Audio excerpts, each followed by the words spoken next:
So today's speaker, Professor Jeffrey Angles, is a professor of Japanese literature, Department of World Languages and Literatures, Western Michigan University, where he started teaching in 2004.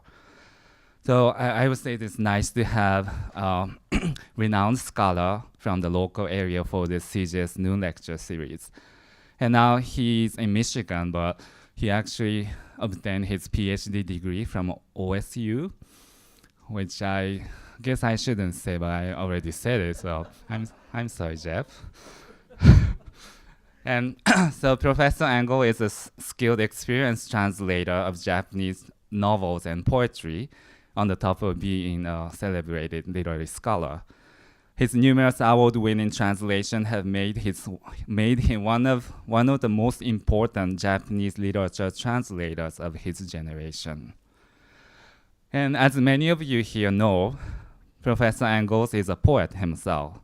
So last year, he was the keynote speaker at the American Association of Teachers of Japanese annual conference in Washington, D.C., and I had a chance to attend his keynote speech, and I was so impressed. Then I thought, I really should share this story with many people, including my students of translation course, as well as Japanese language program at large. And that's the reason he's here. That's the reason I nominated him as a speaker today. So, and in his keynote speech, so one of the topics was how he started writing poems in Japanese language. And he said translating many Japanese poems not only inspired him to start writing poems himself, but also taught him how to do that. So I was so impressed by that story, so I really wanted him to share that later today at my translation class for my translation student. And so as a poet, his original book of Japanese language poetry, Watashi no Hizuke Henkousen, My International Dateline, won the Yomiuri Prize for Literature in 2017. And also he has been successful as a translator. He recently won Lindsay and Masao Miyoshi Prize from the Donald King Center of Japanese Studies, Columbia University, for the translation of the Book of the Dead by Orikuchi Shinobu. So without further ado, please join me in welcoming Professor Jeffrey Angles. Thank you so much.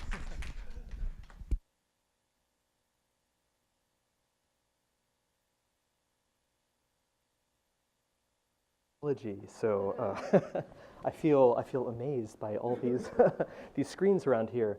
Thank you so much, Mochizuki Sensei, for having me here. It's a great honor to come here. Western Michigan University is not so far away. However, there's the hour and a half between Kalamazoo and here sometimes feels much bigger than it actually is. So I love coming here to the Ann Arbor campus. I did much of my research for my last two books over here at the Hatcher Graduate Library. So I used to come here all the time, but these days have been coming a lot less. So it's really, really, really nice to be here, this time as a speaker. It's wonderful. Thank you so much. I think I'm going to do something a little bit different than the kind of usual, typical academic talk today. I've been to lots of academic talks in my life, which I don't necessarily remember very well. So rather than just add one more academic talk to your list of things that you've seen, I thought I would do something a little bit more casual and a little bit more personal. And so I hope that's okay. I hope you'll bear with me today. I want to talk today about reading and what that can do to an individual. It's very strange that I think personally that we who are in literature studies, we talk a great deal about literature, we dissect literature, we think about it in a very kind of cold analytical fashion, but we spend relatively little time thinking about what it does to the reader, like how it transforms a reader. That's a remarkably enormous omission, in my opinion. And so I'm going to take a very personal approach to talking about that subject today, and to talk about translation and the writing of literature, and to perhaps the intersection of those two things. So I thought I would start with a quote from this guy. We all know who he is, right? right? Thomas Jefferson, right? So he was a huge famous book lover. He has so many wonderful quotes about the love and joy of reading. I thought I would start off with this one, which he wrote in the letter from Paris. He said, "I'd rather be shut up in a very modest cottage with my books, my family, and a few old friends, dining on simple bacon and letting the world roll on as it liked, than to occupy the most splendid post which any human power can give."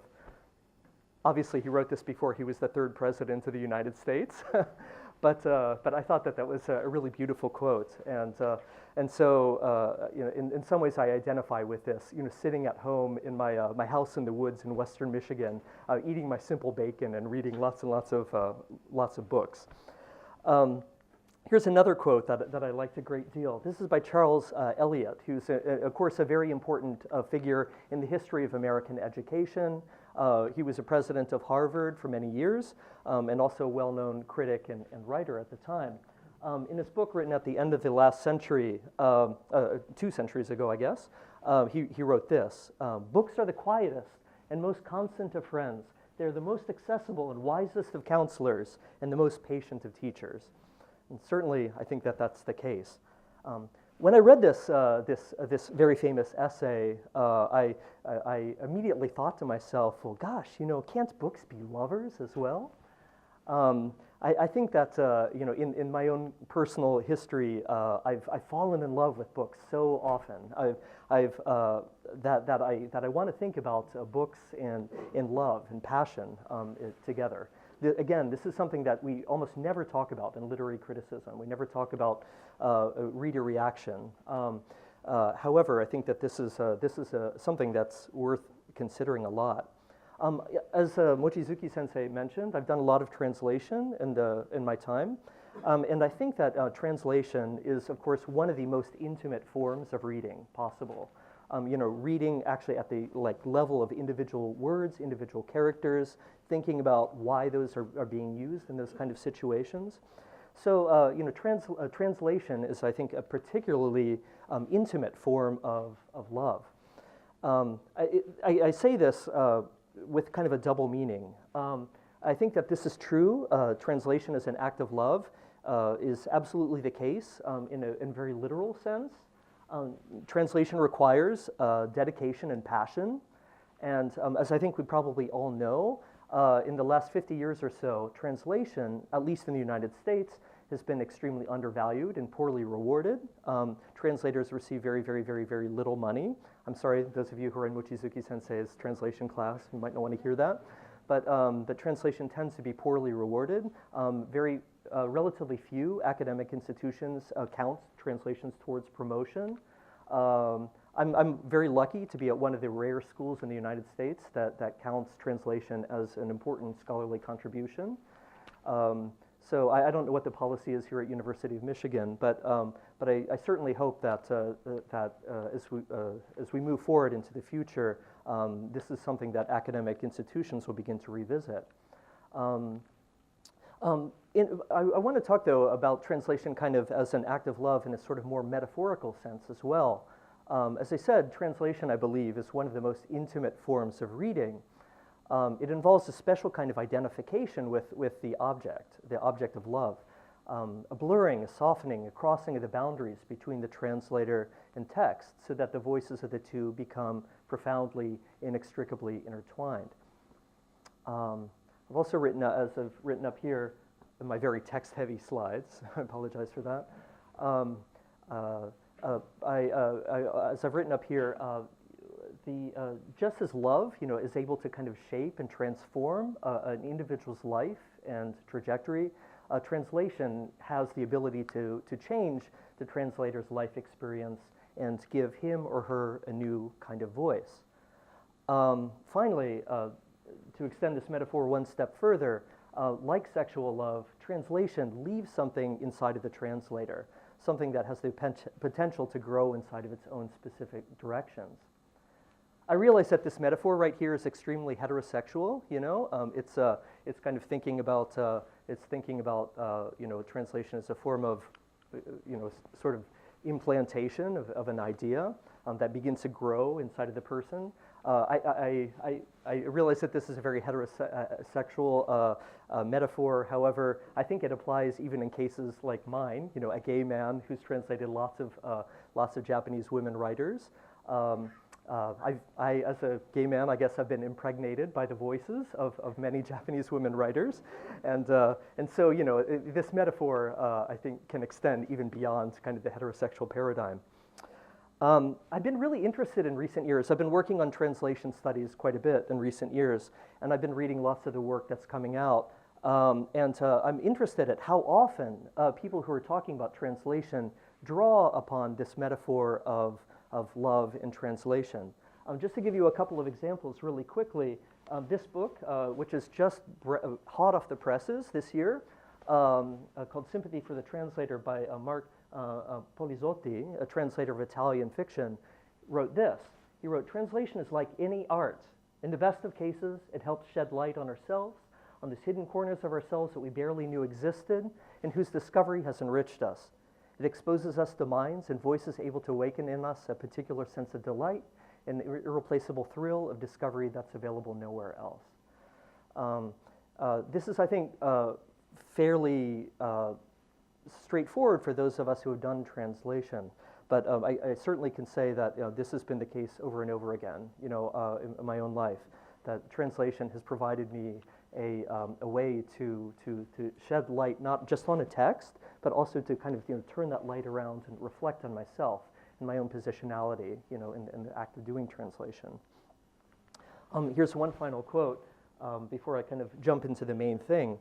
But Sarah Rudin, who recently became the first woman to do a complete translation of some of the great Greek classics, was interviewed about why about her act of translation, why she was doing it. And in her interview, she said this: "Translating has become my mission to find the love that casts out fear." She talks about the way that love for the object, love for the text that she's translated, has cast out her fear about her own identity, her fear about her own voice, and given her an ability to foreground her own voice. So I think that that's been the situation in my case, and I know that this is absolutely the case for many other translators who I know. So I wanted to present this to you and think about this a little bit together today. I feel a little bit awkward talking so much about myself, but just to kind of give you a little bit of background, when I was doing my dissertation at OSU, yes, the school down south that is the rival, although I love University of Michigan, I worked on representations of same-sex love in literature of the modernist period, of the interwar period. And that became the subject of my first book, much of the research which was done over here at the University of Michigan. I wrote about three writers: Murayama Kaita, Edogawa Rampo, hugely famous writer, and Inagaki Taruho. Three writers who, from very different perspectives, wrote a lot about same-sex love between men. Because while I was working on this project, I spent so much time, so many years reading men talking about men, men's voices, men's literature, and so on, that it kind of left a big, profound hole in my psyche. I felt like I needed some other kinds of voices as well. So while I was working on this book, and the translations that went into this collection here, I translated some work by each of these three authors and included it in this book. While I was doing these things, I felt a big need, and so I began to kind of read widely outside of my own field. I've always been a promiscuous reader. I fall in love with authors one after another, and I think promiscuity is a wonderful thing, especially when it comes to reading, mainly when it comes to reading, perhaps. But one of the many writers that I was reading when I was kind of looking for a mental break from my own dissertation was this writer by the name of Tada Chimako. I was a student in Kobe when I began to read her work. She is a fantastic, world-class writer, but she had never really been translated in English in any serious way before I decided to start working on her. She's known in Japan for being both a highly intellectual and highly sensual poet. Reviews of her work always kind of emphasize those two aspects, as if they're, like diametrically opposed or something like that. I don't know. But she certainly combines both of those two elements. She was fascinated with mythology. She was extremely widely read. She loved the mythology of ancient civilizations. When she was born in Kitakyushu and grew up in Tokyo, and during World War II, she was soukai sarimashita. How do you say that in English? She was evacuated from Tokyo at the time of the air raids, and so she went to Aichi Prefecture and spent most of the last years of World War II in Aichi Prefecture, far away from the city. Well, actually, she felt that her years in Aichi were some of the happiest years of her life. Most people remember World War II in Japan as a terrible, terrible time. However, she was very far away from much of the action. And because she was out of school, she didn't have anything to do, she spent these years of World War II reading. And she focused a lot on mythology. And so that kind of fascination with mythology fills much of her work. She's interesting because she didn't work in the Tokyo mainstream poetry scene. She lived in Kobe for much of the last few decades of her life, and where she wrote poetry, and she also did translation of French literature. She's one of Japan's most prominent translators of several important French writers, including Marguerite Yourcenar, who's again one of my favorite writers, and Julien Green. So she's well known in a couple of fields of pursuit in Japan. I decided to translate while she was on her deathbed. I made a promise to her that I would do a book of translations of her work, and so that was published in 2010. I was working on this at the same time I was working on my academic book. So I thought that in order to kind of sort of set up the ways that I was sort of influenced by these writers, I thought that I would take the liberty of sharing a poem from her, if that's okay. In her final posthumous collection, published just a year after her death, she had a poem, which Hanseiki ga Sugite, which I think is an astounding piece of literature. This book won a prize from the Academy of American Poets, and so I went to New York to receive the prize, and this was exactly at the time of the Occupy Wall Street demonstrations in Manhattan. And so the morning that it was set to receive the prize, I went to the Occupy Wall Street demonstrations, and I stood up on one of their platforms, and I read this particular poem. And it got a huge response.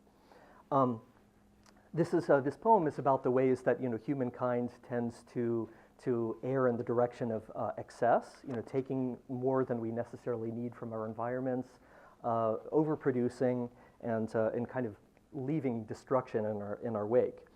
So I'll read this in English, but I'm going to put the original Japanese up here on the screen so that you can follow along if you'd like. But before I start reading the poem, I want to say that this poem includes a reference to the ancient Indian story of the god Krishna, and he engaged in a conversation with a king of South India. And their conversation revolves around a chaturanga board. Chaturanga is kind of a relative of chess. So here you can see what the board looks like. But anyway, this is mentioned in the poem, so I thought that I would just set that up. So let me read this. Finally, after half a century, a clearly observable law has been found. For all mankind, all matters proceed along geometric lines. If you put 1 grain of rice on the first intersection of a game board, 2 grains of rice on the second, 4 grains of rice on the third, and continue along these lines, what vast quantities will you have by the time the board is covered? When the ancient king was told the answer, how surprised he was. By the time I realized what was happening, I was clinging to the earth so that it would not be shaken off as it spun with ever greater speed. My hair, dyed in two parts with night and day, had come loose. Yet, still I toyed with the dice in one hand. As it turns, it is stripped page by page like a calendar pad growing thin, a cabbage growing small, shorn of leaves before our eyes. Once, this planet had plenty of moisture, but that was in the days when those things that now belong to dead languages, things such as dawn, looks, smiles, were still portents of things to come. That's right. For mankind, all matters proceed along geometric lines. 4.5 centuries into the future, the shriveled brain that revolves, rattling in the cranium's hollow, will grow still like the pale eye of a hurricane. All will see its resolution in those moments, as the rolling dice tumble, turning up their black eyes, then finally coming to a halt. I was really struck by this poem because it seems to kind of touch upon such a critical theme of our current, overly consumerist society. This ability to kind of use poetry and use language to be incisive and critical about our particular moments of time. So I think one of the fantastic things that poetry does. As perhaps some of you who do Japanese literary studies might know, Japanese poetry is vastly understudied. There's almost nobody in the English-speaking world that's studying contemporary Japanese poetry, which is a colossal mistake because of how much poetry is consumed, how much poetry is loved, how much it's a part of kind of contemporary Japanese life.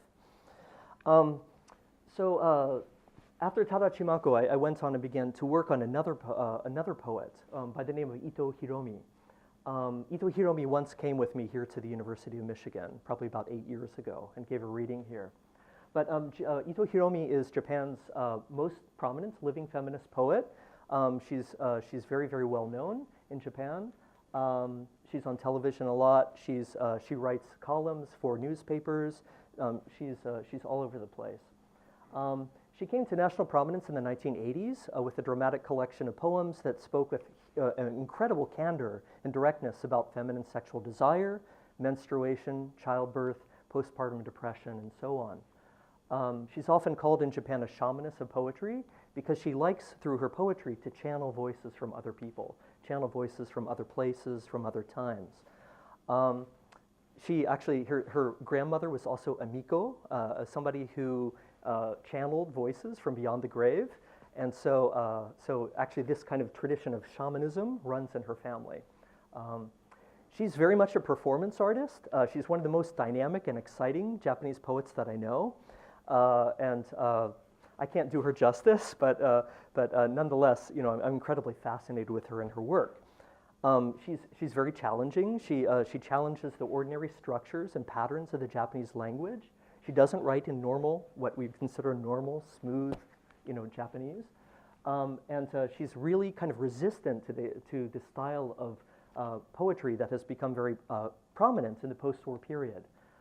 She's drawn really heavily upon Japanese and Native American oral traditions. I translated some of her early poems in this book called Killing Kanoko. This was published by a small poetry press called Action Books, and it's funny. To note, I've published both academic books and books of translation. Much to my surprise, this has been by far and away the bestseller of everything that I've done so far. This book has probably sold 10 times all of the rest of my books put together. It sold something like 10,000 copies at the moment, which is incredible, considering that an academic book usually has a run of about 500 to maybe 1,000 if you're really lucky. So. This book is, much to my surprise, being taught all over the United States and is being used in a lot of poetry classrooms. So I didn't know that would happen when I started working on her. I just felt like she was an important, exciting voice that I wanted to make known to the English-speaking world. And one of the reasons that I wanted to make her known was that she moved to California in the 1990s. Since the 1990s, she's been writing a great deal about migrancy, about displacement, about linguistic and cultural alienation, and she's been doing that in multiple formats, in poetry, essays, and novels. Just this year, she became a U.S. citizen. And so she's like really one of these kind of interesting border-crossing voices that I think really needs to be heard. She's now actually back in Japan teaching at Waseda for the next couple of years. But she's now an American citizen and plans to spend her life, back and forth. She wrote one book about this kind of experience. This book became a sort of surprise bestseller in the world of Japanese poetry called Kawada Arexa. And it's a sort of a very surreal, imaginative, wonderful piece of literature about the experience of cultural alienation and displacement. I think it's a masterpiece. So that's the reason I decided to translate it. But anyway, I wanted to share with you one poem before kind of launching into reading a few of my own things. The poem that I'm about to read for you was written in the early 1990s. During the early 1990s, she spent a year in Poland and with her husband. Her husband is a scholar by the name of Nishi Masahiko, who's probably one of the most famous post-colonial critics in Japan. So she spent the year with him in Poland, and during her year in Poland, she was forced, for the first time in her life, to communicate with everybody in English. She didn't speak Polish at the time, so English was her medium. And she said that she felt so much frustration about like having to force herself, to force her spirit and all of her passions and all of her thoughts into kind of the strict kind of patterns of the English language that she really wasn't a master of. So at the time when she was kind of feeling all these frustrations, she happened to go, I think it was in Paris, to see an exhibition. And she saw a work by the famous American video artist, Bruce Neumann, who made a very, very famous video art piece called Good Boy, Bad Boy in 1985. This particular piece has two video screens next to each other, and one on one side, this person over here is saying things like, "You are a good boy," and then this voice over here says, "You are a bad boy," and the voices kind of pass back and forth, and as the voices get passed back and forth, they get more and more and more passionate and more enraged, and it kind of like produces this very sort of stunning reaction to the viewer who's caught between these two opposing voices. So she decided that she would steal this idea and write a poem. And the poem that she wrote was called Imi no Gyakutai, which is it's something that means something like meaning abuse. It's a wonderfully vague expression because it leaves, in Japanese, the Japanese leaves it unclear whether or not imi, meaning, is the thing that's being abused or the thing that's actually doing the abuse itself.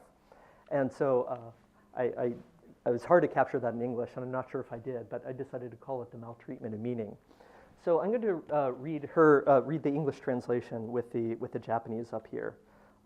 This poem, I've forced my Japanese students to read this poem because it's variations upon a theme, which, as you can see in the original text here, and those kind of begin to move off in interesting and increasingly quirky directions. By the end of the poem, the grammatical patterns that hold the poem together are completely falling apart. So I'll share this with you now. Can you speak Japanese? No, I cannot speak. Yes, I can speak.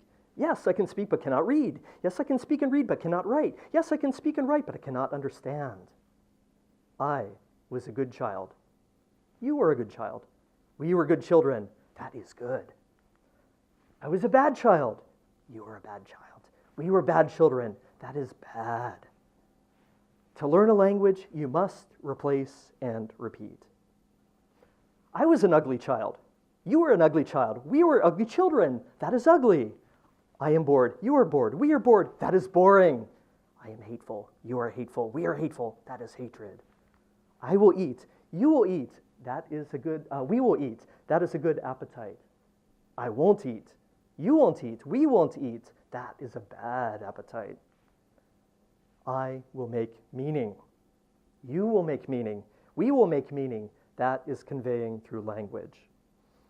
I will use Japanese. You will use Japanese. We will use Japanese. That is Japanese. I want to rip off meaning. You want to rip off meaning. We want to rip off meaning. That is the desire to rip off meaning. I want to show contempt for language as nothing more than raw material. You want to show contempt for language as nothing more than raw material. We want to show contempt for language as nothing more than raw material. That is, language is nothing more than raw material. I will replace words mechanically and make sentences impossible in real life. You will replace words mechanically and make sentences impossible in real life. We will replace words mechanically and make sentences impossible in real life. That is replacing words mechanically and making sentences impossible in real life. Rip off meaning, sound remains. Even so, we search for meaning. The primitive reflex of a newborn sucking a finger one sticks out. The primitive reflex of a newborn sucking a finger, I stick out. The primitive reflex of a newborn sucking a finger, you stick out. The primitive reflex of a newborn sucking a finger, we stick out. The primitive reflex of a newborn sucking a finger, that sticks out. As for meaning, as for me, meaning. As for you, meaning. As for us, meaning is meaning, that is. Do not communicate. As for me, do not communicate. You do not communicate. Us do not communicate. Do not do that. That is communication. Meaning ripped apart and covered in blood is surely miserable. That is happiness. I am happy, meaning covered in blood is miserable. You are happy, meaning covered in blood is miserable. We are happy, meaning covered in blood is miserable. The blood-covered meaning of that is blood-covered misery, and that is happiness. So when she reads it, it's very exciting. If you're interested in hearing it, she's very performative and a lot of fun. There's a really wonderful recording of her and I reading this together back and forth, kind of as like two echo voices in Australia last year. And she's much more exciting than I am, so check it out. But I was really impressed by this particular poem because this question of the self being stuck into a second language and having to negotiate the problems of kind of trying to find a voice for the self in the second language is something that I, as a person who learned Japanese as a second language, have been thinking about for much of my life. I started learning Japanese when I was 15 and moved to Japan, and since then my life has been this kind of series of back and forth movements across the Pacific. So this question of how do we find a voice for ourselves in the second language is an issue that's of great interest to me. So while I was working on these translations, I began to kind of try to experiment to find my own voice a little bit in Japanese.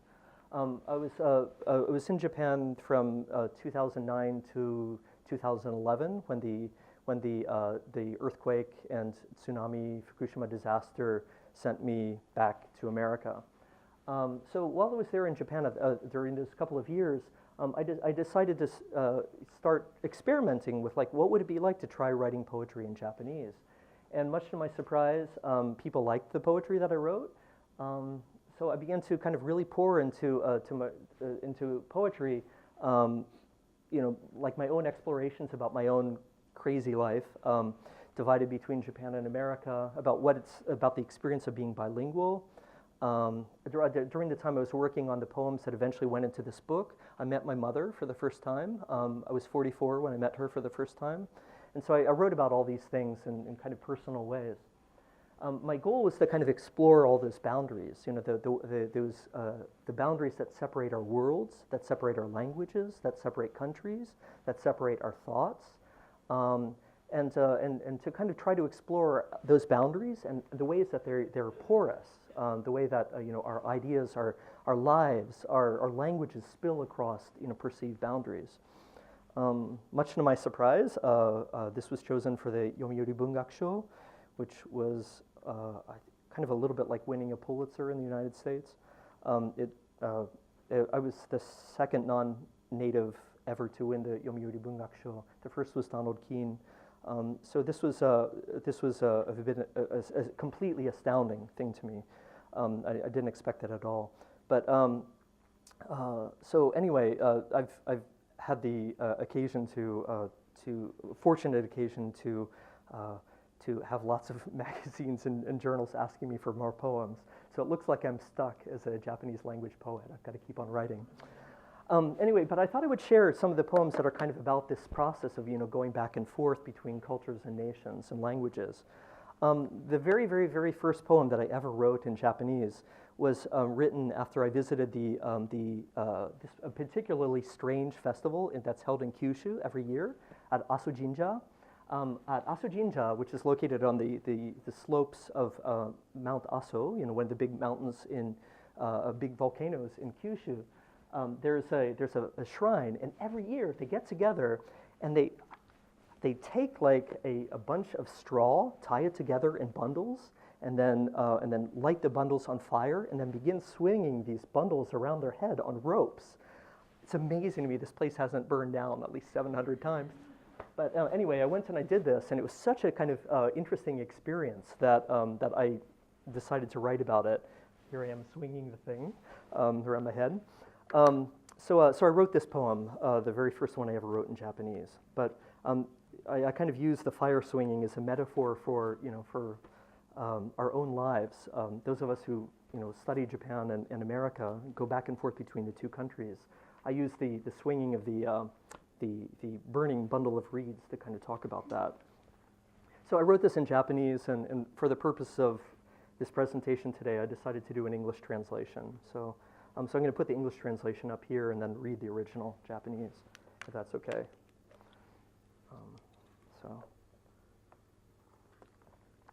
Hifuri shinji, kayataba ni hi o tomosu, moetsuitara musunda nawa de furimoasu. 炎が弧を描き始める。猛烈に燃え上がり、遠心力に運ばれ、炎が空中に飛び舞う。しかし、縄に束縛され、同じ軌道を回る運命がすでに決まっている。遠心力は魂も支配する。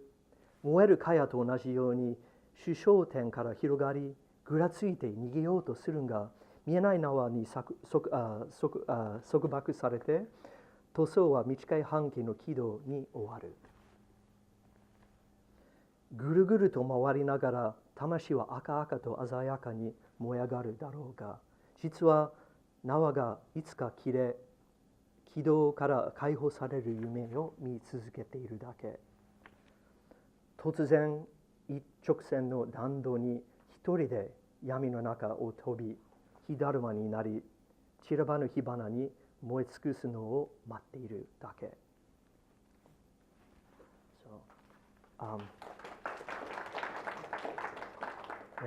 I think that this feeling of kind of revolving around our home place for much of our lives until suddenly that line breaks and we kind of shoot off into the darkness, into a completely new trajectory, is something I think that probably many of us who have lived in a country other than the place of our birth, have experienced and felt. Since I spent a lot of time thinking about translation and thinking about my own place kind of between two languages, I wrote this poem called Honyaku ni tsuite. I think I'll read this in both languages, and then for reasons that I hope will become obvious as I read it. Honyaku ni tsuite, on translation. 寝室に入るとそこにもう一人の私を見つける。その私は金髪ではなく、その私には黒髪がある。Going into the bedroom, I find another me already there. That me is not blonde, that me has black hair.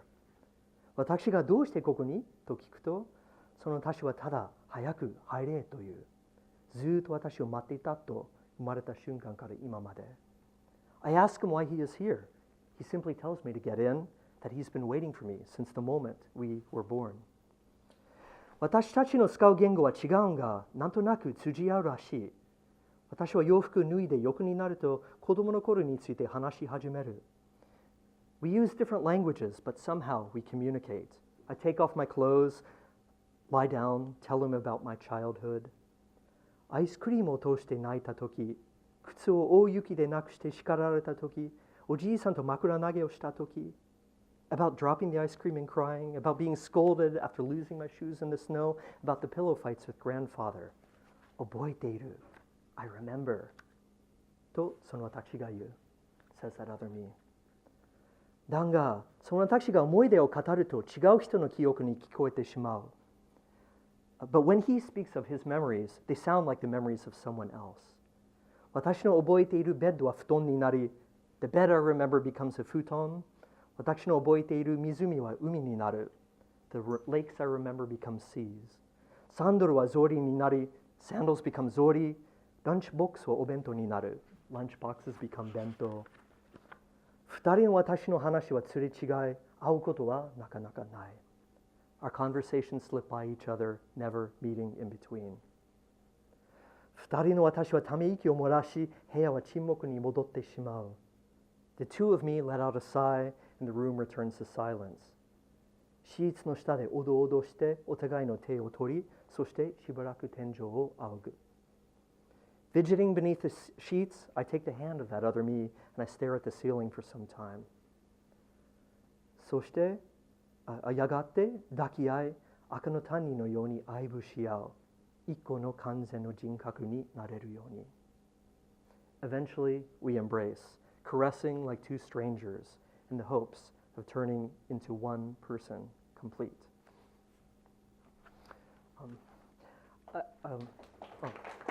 Thank you. Yeah, the reason I wrote that was because I think that many of us who like, kind of live our lives, in two languages, I think that probably many of us have a feeling like, when I talk about myself and my own experiences in, L1, my first language, it kind of sounds slightly different than when we talk about ourselves and our experiences in L2, the second language. And so that kind of gap is something that's really fascinated me. How do we kind of bridge that gap and sort of find a place for ourselves in that second language? How do we construct our own personalities in that second language? That's a difficult kind of question. I think I'll just read one more thing before turning it over to questions. But before I do that, I just want to say very quickly, the next poem derived inspiration from the writer Takashi Mutsuo, who is one of my absolute favorite writers. I think he's a true genius. I wish someone would give him the Nobel Prize for Literature. He's done a fantastic amount of writing. He has over 100 books, an incredible prolific output. Some of his earliest, famous, most scandalous, and kind of exciting poems were collected in a book called Poems of a Penicist, which was published in the 1970s in Chicago. Those were a selection of work of pieces from all over his early oeuvre.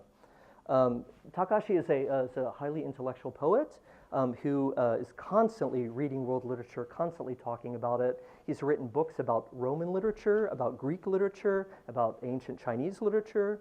He's really a promiscuous reader, and I think that he's kind of my personal goal. Someone who I'd like to become.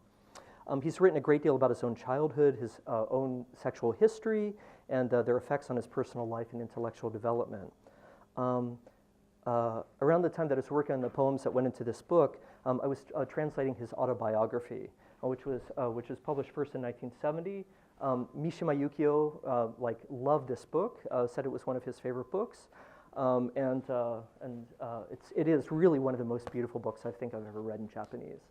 After I read it, I couldn't forget it, and so I decided to translate it, and with the support from the National Endowment for the Arts and from Michael Moore, who provided some support for this.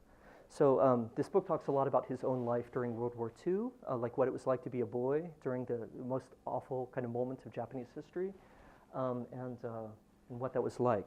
But because he was like turning back to his childhood and thinking about what did I get from my childhood, how did that contribute to who I am now, it caused me a lot to think about my own childhood, part of which was spent in rural Appalachia in southern Ohio. So this is the poem that I'd like to share is a result of like my own reflections on my own life after translating Takashi. Just as a bit of a prelude to this, there was a day when I was down in my grandmother's house in southern Ohio when we woke up the next morning. We found a bear paw, in like a bear footprint in her yard, and that caused us to be extremely surprised. And so that preoccupied me. The idea of a bear, living right outside preoccupied me for so long. I used to have dreams about it. I had nightmares about it. And strangely, and I hope I'm not revealing too much here, but one of my very first sexual dreams was about a bear, not a person. So I don't know what that means, but anyway, but that particular memory and kind of fascination with bears is something that informed this poem. So 境界, boundaries. 雨が止んだ祖母の家の後ろ乾き始めた土に熊の足跡5本丸くて短い指5本長くてとんがった爪自分の手を開いても地面に残された種心ほど大きくなかった周りの道路はねじられていた恐ろしい体重に変異され近くはその場だけで小さく変動していた僕は10歳家を囲む森はその日から暗くなったどの鍵にも黒い目は光りどの折れた枝も三熱の証毎晩夜になると熊は僕のとこに訪れた黒い髪強い顎立派に突き出す口は睡眠の幕に映った熊と子供どちらも侵入者どちらも睨み合うお互いに誘いながらでも朝になったらどこにもいなかったそこに現れた熊は足跡と同じないものが一瞬だけ形をとりまた虚無へ消えた名残自分を自分自身から引き離すことを教えるために熊は現れたかもしれない見えないことはいないことと同じではないいないからこそ見る感じるものがあるその静かに存在を呼び起こす風在から何かが生まれる So I'd like to conclude here, but just with a few final parting words, saying that I hope that those of you who are learning Japanese as a second language, or those of you who are Japanese and are learning English as a second language, and living in this environment, I hope that we all can find something. We all can begin to find our voices, our own spaces in the space between languages. Because it's from that, as I say here, from that absence, from that kind of empty space between the gap between languages, between nations, and cultures, that I think some of the most exciting things in our current moments are being born. Thank you very much.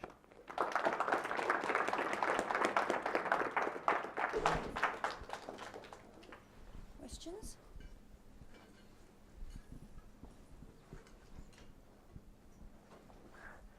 Wow, you're going easy on me. Thank you. Oh,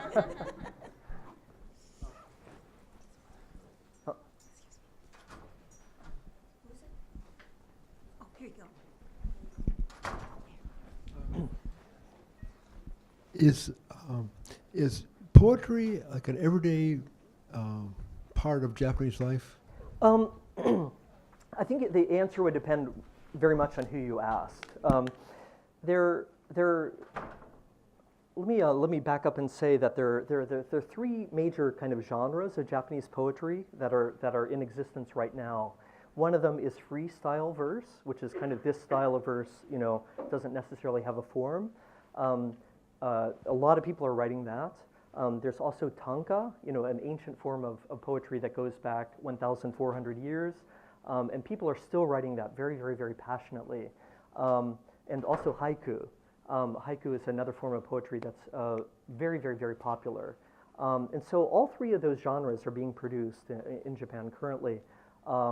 Most major newspapers have a tanka column and a haiku column, so every day there will be a new haiku, a new tanka published in them, and then with some discussion. That's something that we don't see in American newspapers. We don't see a regular poetry column at all. So there is a way in which poetry is a little bit, I think, more in the eyes of the Japanese public than it is amongst the American public.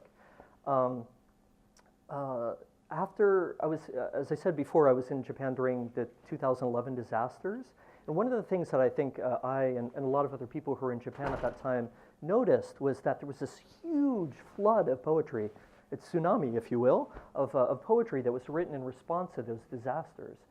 And so poetry, which is kind of like had been sort of, it held a place in the cultural imagination, but it appeared in newspapers here and there, every day in these kind of small columns. It spilled out of those columns and went all over the airwaves, all over the radio. There were tons and tons of poems written in response to those disasters. And so the 2011 disasters were this kind of interesting moment where like the Japanese kind of interest in poetry was sort of reaffirmed and sort of brought back to the surface again.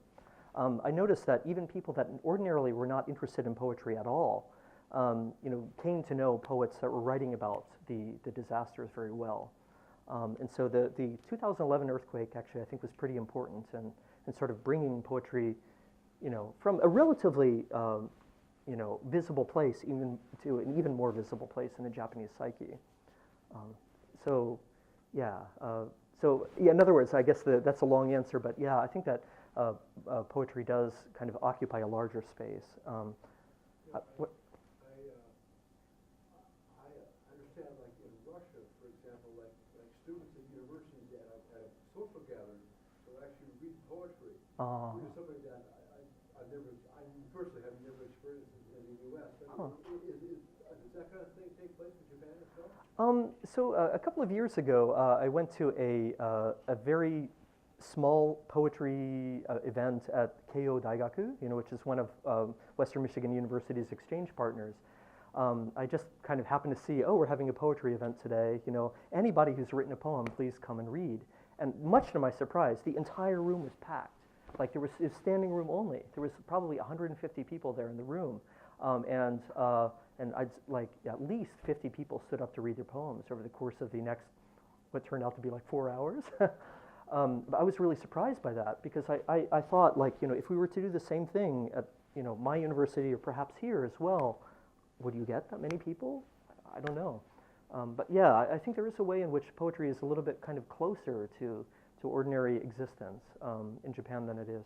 I mean, people who are not interested in poetry are not interested in poetry, But those who are interested in literature do tend to have at least some interest in poetry.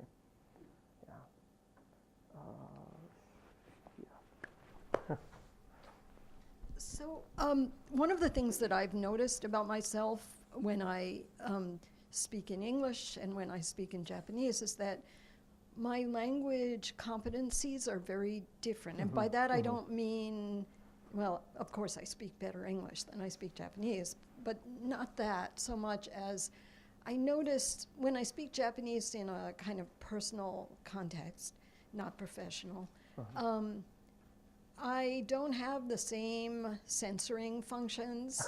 It doesn't pass through the same judgment kind of barriers that really shape my use of language in English. And I'm often surprised by what I say. So I wondered, in your case, I assume you wrote English language poetry before you wrote Japanese. Yeah. Do you find that your voice is very different in, other than, of course, the languages are different, but do you find that the way that you express yourself, what you reveal, is different in Japanese? Yeah, absolutely. Thank you. That's a really good question. When I was younger and I was kind of experimenting with writing my own poetry in English, I published some here and there in journals. I tended to write in a kind of much more sort of avant-garde, experimental, challenging vein. Like I wanted to kind of push back against the English language a little bit. But when I started to write in Japanese, I felt like, well, maybe I don't have to do that. I think I'd rather leave the linguistic experiments up to people that are native speakers. I began to feel like, well, maybe like if I write avant-garde poetry in Japanese, then there's a chance that Japanese readers might look at it and say, oh, that's bad Japanese, and I didn't necessarily want that. So So I think I tended to write in a less experimental vein in Japanese than I did in English. Another thing too is that I feel like, like my life in America is perhaps more interesting to a Japanese reader than it is to an American reader. So I think that allowed me to kind of write fairly openly about my own experiences and very, very, very personal things like meeting my mother for the first time and some of those things that I might have been a bit more hesitant to write about in English. But because it was for a different audience, because I also knew that my mother wasn't going to be reading it in Japanese, I felt like I could speak a little bit more freely. So I think that I do have some kind of feeling that's akin to what you've just described. Yeah, thank you. That's a really good comment. Yeah, hi, yeah. First of all, thanks for the really interesting talk. So I had two questions. One was, you said you started learning Japanese when you were 15. I was wondering if you could talk more about how you started with that. And then secondly, I was wondering more about how you formulate ideas. So, for example, like this, is it something that, do these thoughts just kind of come to your mind and you want to find out more about them, so you just sit and meditate on them? Or is it something more intentional? Do you, could you just talk about more about the process? Yeah, thank you. So first things first, when I was 15, I went to Japan as a high school exchange student. And so I was interested in Japan before. My uncle had a Japanese exchange student, and I knew I wanted to go to Japan. And so much to my surprise, I went to a place, I was from, far away from the ocean. I'd never seen the ocean really before. I'd barely ever seen mountains before. And I went to Yamaguchi-ken and Shimonoseki, the far southwesternmost tip of Honshu. We could see Kyushu, across the water from where we were. And so it was a totally different landscape, a totally different world than I'd ever been in before. And it was so exciting. I was interested in Japanese. I learned, hiragana and katakana in a couple of days. And I knew some basic Japanese grammar at the time that I went, but I didn't know very much at all. But that experience in Shimonoseki, being surrounded by Japanese all day long, and going to high school where I really didn't understand very much, it really inspired me to dedicate myself to learning Japanese. So that was the beginning, and then afterward, I used every excuse I could to get back to Japan. There's a business internship in Japan. Not really interested in business so much, but yeah, I'll do it anyway. I did everything I could to get myself back there. And that's eventually how I ended up here. The promiscuous reader and the love for Japanese naturally led me to Japanese literature. But as for writing, sometimes I found that writing when I was living in Japan was different than writing when I'm living in English, living in an English-speaking environment here. It's in Japan all the time. I would encounter words that I thought that's interesting. I have one poem in this book called Oyashirazu, Wisdom Tooth, and I was so impressed by the fact that the word wisdom tooth is Oyashirazu, literally meaning not knowing one's parents. So I decided to write a poem about wisdom teeth and the fact that I didn't know who my parents were, until age 44. I sometimes would take a hint that I just heard in kind of daily conversation and use that as a point of departure. In America, when I'm writing in Japanese, I have to admit it feels a lot more artificial because I'm not having the constant input.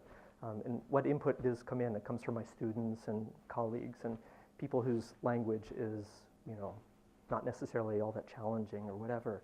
So sometimes in the United States, I'll think about interesting, as I'm thinking, I come up with an interesting turn of phrase. I think, well, how does that sound in Japanese? And then sometimes that can be the point of departure.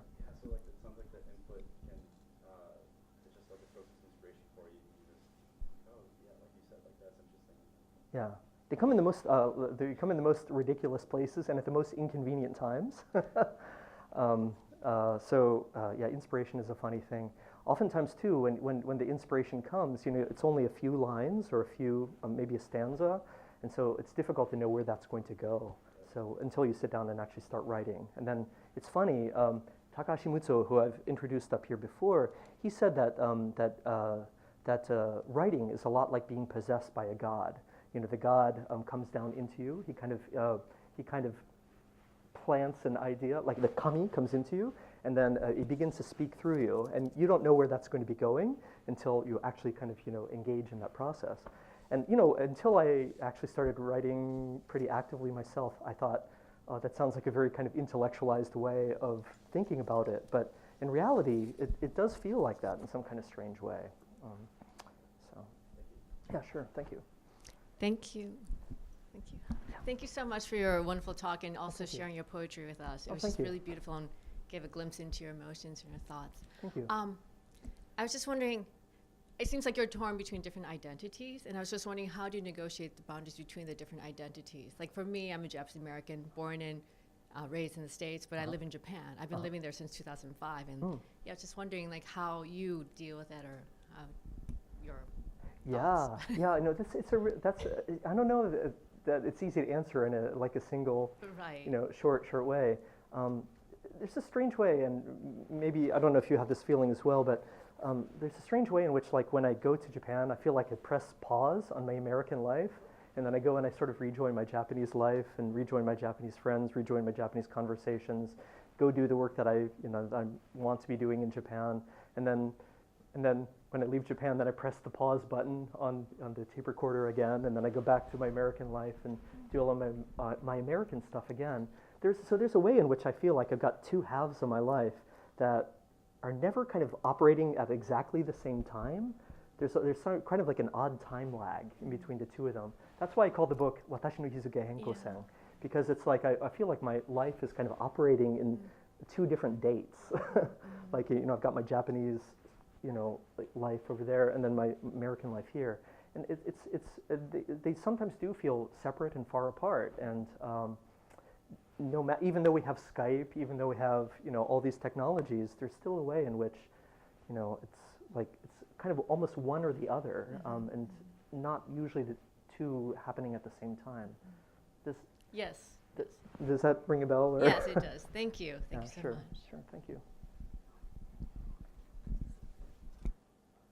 Oh, I just had a comment. Yeah. Because when you talk about the love of reading and the love involved in translation, I was curious that you didn't talk about the materiality of the book. Sure. Or when I translate, I always translate by hand. Pen and paper. Paper has to be a certain kind of paper. It's always the same pen. It's part of the love for me. How about you? Oh, yeah. I totally get it. Japanese books are so beautiful. The production of Japanese books is so high that I love books. I've always loved the smell, the feel of books. There's something very kind of visceral and material about books. That's why I've got like mountains of them sitting around in my office and library. I'm not happy when I'm reading books on what do you call it, denshi shoseki? Like the denki shoseki, like the electronic books. It's not the same thing. But yeah, I totally get it. I love old books, especially ones published before World War II. Like to feel the old brittle paper in your hands, to feel history right there. Yeah. Totally get it. I don't write by hand, although I wish I did. After at one point after I won that award, a poetry museum in northern Japan wrote to me and said, "Oh, will you please send us some of your handwritten manuscripts?" And I thought, my handwritten manuscripts? Oh, does anyone want to see my ugly writing? Or and I realized, I've been typing most of my work, and so it made me think, oh, I probably should be writing by hand. I have a question for you as a translator about the ambiguity in the source text. You showed one example, the title of one of the poems you introduced today. So the material we use in our translation course is pretty much business translation. And even so, we encounter so much ambiguity. And I imagine that it's more so when you translate poetry. And I understand sentence what it means, but what does it really mean? So when that happened, how much of your interpretation you put in, or do you leave it ambiguous as it is? Yeah. No, that's a great question. I think one of the keys. I'm not sure I've always navigated this well in my own past. If I could go back and revise some of my early translations, I definitely would. One of the things I've kind of come to understand and feel is that when things are ambiguous in the original Japanese, they should be ambiguous in the English as well. If it's very clear, laid out, logical in Japanese, it should be very clear, laid out, and logical in the English. Otherwise, it's kind of a misrepresentation of what's actually there. But there's a very big tendency on the part of translators to fill in the holes of what they don't understand. And to a certain extent, that's always going to happen. Because like in English, you're forced to have like singular versus plural distinction, whereas in Japanese, there is none. So there's a certain way in which translation always forces you to include a certain level of interpretation. But I try to be respectful for what ambiguity is there in the original, and to sometimes I've had to use kind of clever tricks to try to reproduce that ambiguity in the English. But that's absolutely one of the hardest things. And one of the things that suffers most in the act of translation, that translators tend to fill in silences. They tend to fix an interpretation when they're not sure of what actually something might mean. That's very difficult to get around. Sometimes I have to admit that I've been helped by the original authors, him or herself.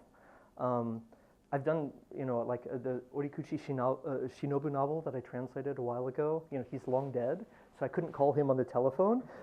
And that was really, really frustrating because I wanted to. Like, what the hell does this mean right here? I wanted to ask that at least 7,000 times. But yeah, in other cases, with some of the living poets that I've done, I've been very fortunate in that they've been very kind and responsive to my questions. So sometimes they can help me figure out why there's an ambiguity there, and sometimes that will give me a hint about how to handle that in the English. Yeah, sure. Yeah. Yeah, I was curious. I was curious as to what you've discovered about yourself in working as a translator and writing in Japanese, and then also, how do you see yourself sort of in the genealogy of, going back to Keen or even earlier, of translators of Japanese literature into English? Oh gosh. Yeah, what have I discovered about myself in the act of translation? I think that actually, I feel like I discovered my whole writing voice through the act of translation. I mean, it was really, translation, as I said earlier, was, it's a very intimate act of reading. You're thinking about every single word, every single character. And so as a result of that, I mean, it's also kind of a form of study as well. So I felt like when I was working on those translations, I was actually in some kind of way, without really being completely cognizant of it, I was studying the way that Japanese poetry is being created. And so when I decided to try to sit down and write my own poetry, I discovered, much to my surprise, that I already had a lot of knowledge in there about how it was done. So in a way, I feel like my whole existence really was discovered through translation, and I'm deeply grateful for that. As for the genealogy, I don't know how to answer that question because, yeah, I don't know. I think back in the old days of the Donald Keene translator era, 1950s, 1960s, those guys were so ambitious. There was a whole world of modern Japanese literature in front of them that was untranslated. And so they could do really wide, bold things, They could grab lots and lots of authors and kind of pull them into the canon. Now, 60, 70 years later, we have so many translations, and we're very fortunate because of that. So, as a result, translators now are much more specialized than they were during, the Donald Keene side and sticker era, where they could kind of do everything. So, I sort of made my decision to kind of concentrate on modernist literature of the pre-war period and Japanese poetry, because those are two areas I think that are vastly underrepresented in translation. So yeah, I think we've had to specialize a lot more. Okay. Yeah. I'm going to think about that a lot more. Thank you. Thank you so much for speaking. It's great to see someone light up so much when they talk about something that they love. I really admire your candor and your openness with your identity and your love for literature and translation. Oh, thank you. So, especially as a child, I'm assuming you read a lot, correct? Yeah. So, I was one of those nerdy guys, who like hated sports and was just like, with my Oh, book, same here. climbing a tree and reading where I could get away from my sister. I get it. Yeah. So, especially between living in America and living in Japan, and then learning Japanese and reading Japanese literature, what is your perception? How did your perception of literature change once you started learning Japanese and reading Japanese literature? Like, what are themes that you notice are pretty, like, culturally different, especially? Yeah, well, when I started reading Japanese literature, I started reading Japanese literature about the time that I went to Japan when I was 15. I hadn't really read much before. I was really lucky. I went to a local used bookstore in Columbus, Ohio, and I found a collection of Natsume Soseki translated into English. One of the great Japanese geniuses. And so he was kind of my entree into Japanese literature. I couldn't have happened randomly across the better introduction to Japanese literature. And then I started to kind of explore. But one of the things that struck me was how differently Japanese novels of the kind of the early part of the 20th century were formulated than the kind of popular light plot-driven stuff that I tended to read a lot of here in the United States. I hadn't necessarily been exposed yet to kind of avant-garde literature. I hadn't read some of the kind of major classics of English language literature yet. And so, when I encountered sort of those big early classics of the 20th century translated from Japanese, I was so struck at how differently they were formulated, how different they looked than anything I'd ever seen before. So I kind of had this sort of exoticizing, first encounter with Japanese. Now I realize that, of course, in Japan there's as many plot-driven novels as there are here, but it kind of gave me an idea that literature doesn't always necessarily need to abide by the kind of very stereotypical rules that we tend to assume. So Japanese literature, and especially the kind of peculiar route into which I came into it, helped show that to me, and I'm deeply grateful for that even now. I don't know if that was a good answer or not, but yeah.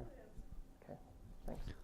I thank you. It's about time. So thank you again for you, everyone, to come to today's talk, and let us give another round of big applause for the Professor Angles. Thank you. ありがとう。